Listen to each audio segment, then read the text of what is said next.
Hello everyone, this is Mr. Sachin Kharade, Assistant Professor, Kekewa College of Agricultural Biotechnology, Nasik. Now going to deliver a topic on plastid, its type, structure and functions. So the plastids are small organelles present in the cytoplasm of plant cell containing pigments or food. So on the basis of color or food storage, which is basically divided into three types. First one is the chloroplast, second one is the chromoplast, and third one is the leucoplast. So the chloroplast contain chlorophylls, which is green in pigment that absorb sunlight in the photosynthesis and produce a store glucose. Then the chromoplast are contain carotenoids, which is red, orange and yellow pigment and found in flower and fruits.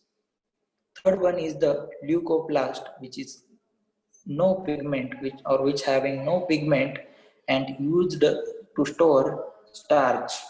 So the main three types of this plastid, that is chloroplast, chromoplast and the leucoplast.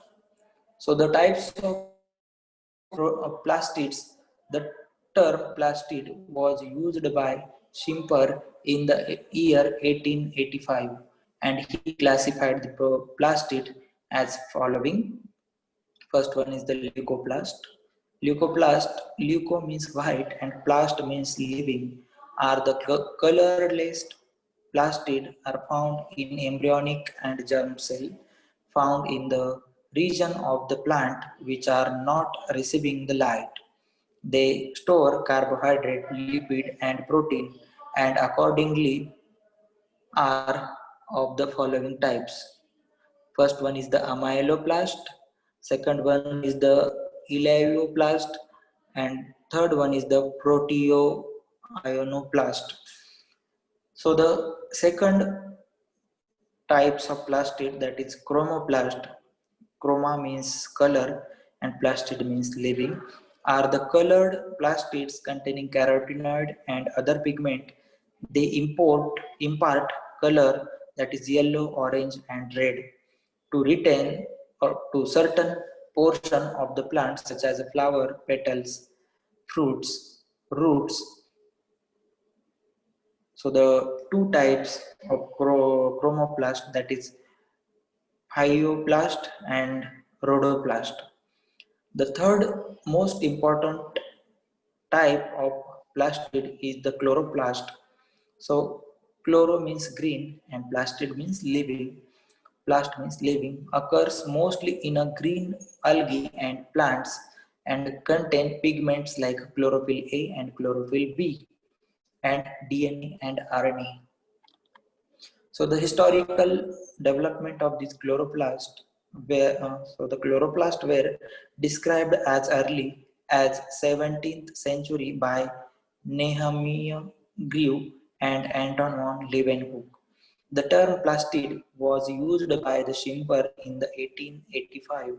He also classified the plastids of plant. Mayer of Schmidt and A.F. Schimper showed that chloroplast always arise from pre-existing chloroplast. So the Blister and Stahl isolated and characterized the green pigment, that is chlorophyll A and B. So the Julius Sachs showed that chlorophyll is conformed to chloroplast or distributed throughout the plant cell. So the distribution of this chloroplast contain distributed homogeneously in the cytoplasm of plant cell. The algae usually have a single huge chloroplast, the cell of higher plant having 20 to 40 chloroplast. When the number of chloroplast is adequate, it is increased by the division. When excessive, it is reduced by the degradation. So the chloroplast has semi-autonomous organelle like mitochondria and the chloroplast have their own DNA, RNA, and protein synthetic machinery. So, DNA of chloroplast, that is Rees and Plant, in the year 1962 reported DNA in the chloroplast. So, the chloroplast DNA is double helical circular with an average length of 45 micrometer, about 135,000 base pair. Next one is the ribosomes of chloroplast are smaller than the cytoplasmic ribosome and are of 70S type and resemble with the bacterial ribosome containing tRNA. Then the third one is the protein synthesis. So the DNA of chloroplast codes for the chloroplast mRNA, rRNA, tRNA, and the ribosomal proteins. So the chemical composition of these plastids are as follows. So the protein, that is 35 to 55 percentage, and components are insoluble in 80%. Next one is the lipid, that is percentage derived by 20 to 30%, which components are fat 50%, sterols 20%, wax 16%, and phosphatides 2 to 7%. Third one is the carbohydrate, that is variable, that is starch, sugar, and phosphate 3 to 7%. Fourth important chemical composition, that is chlorophyll, that is 9.0%. So the chlorophyll A, that is 75%, and chlorophyll B, that is 25%. Then the carotenoids are 4.5 percentage dry weight. Then the xanthophyll 75% and the carotene 25%.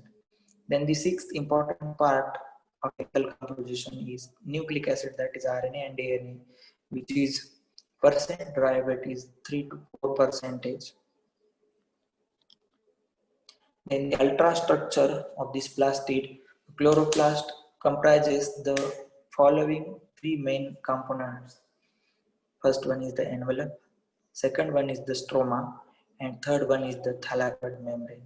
So the entire chloroplast is bounded by an envelope which is made up of double unit membrane. Across this double membrane envelope, exchange of molecule between chloroplast and cytosol occurs. Then the next one is the stroma. The matrix or stroma fills most of the volume of chloroplast and is a kind of gel fluid phase that surrounds the thylakoid, that is grana. It contains protein, ribosomes, and DNA. The stroma is the site of CO2 fixation, carbon dioxide fixation, and where the synthesis of sugar, starch, fatty acids, and some proteins occurs. Then the thylakoid membrane or thylakoid is the third important structure which is present inside the chloroplast. The thylakoid consists of flattened and closed vesicle arranged as a membrane network. So the thylakoids may be stacked like a neat piles of coins forming a grana. There may be 40 to 60 grana in the matrix of a chloroplast. So the light reaction occurs in the thylakoid membrane. Most chloroplast contains 10 to 100 grana, and each granum has a number of disc-shaped membranous sac called as grana lamella or thylakoid 80 to 120 angstrom across while one over the other. So this is the basic structure of chloroplast. We can see the membrane present on the chloroplast, that is chloroplast membrane. Then the granum structure, then the stroma lamella, which is connection between uh, two granum and the granum structure. So the matrix which is present inside the uh, chloroplast. So the biogenesis of chloroplast, the chloroplast never originate de novo.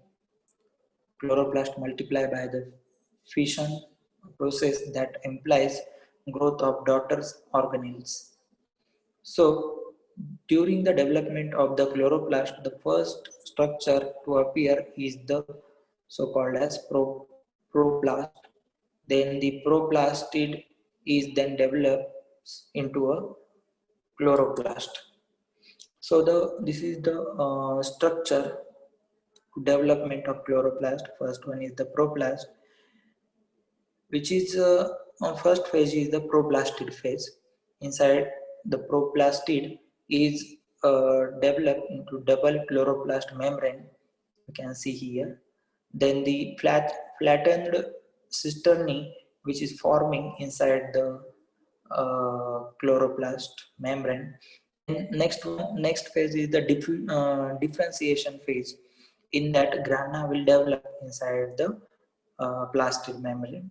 Then the maturation phase, which comprises the formation of matrix, then granum, and the internal structure of chloroplast. So the development of chloroplast forming the submicroscopic plastid in the presence of light. So the symbiotic origin of the chloroplast, that is chloroplast divide, grow and differentiate. They contain new circular DNA, ribosomal RNA, messenger RNA, and are able to conduct the protein synthesis. By visualizing these similarities between microorganism and the chloroplast, it has been suggested that chloroplast might have relationship between autotrophic microorganism. But some of the enzymes of chloroplast are coded by the nuclear genes, so there still exist certain doubts about the symbiotic origin of chloroplast. So the functions of chloroplast, that is mainly function is the photosynthesis. Process of photosynthesis consists of the following two steps. First one is the light reaction, also known as Hill reaction. Photosynthetic electron transport reaction or photochemical reaction. In the light reaction, solar energy is trapped into the form of chemical energy of ATP and NADPH. During it, oxygen is evolved by the photolysis. In the Dare reaction, also known as Calvin reaction, photosynthetic carbon reduction cycle, PCR cycle, carbon fixation reaction or thermochemical reaction, reducing capacity of NADPH and energy of ATP is visualized for the conversion of carbon dioxide to carbohydrate occurs in a stroma. So with this basic information of plastid, we can know the structure, types, and the major functions of the plastids. Thank you very much.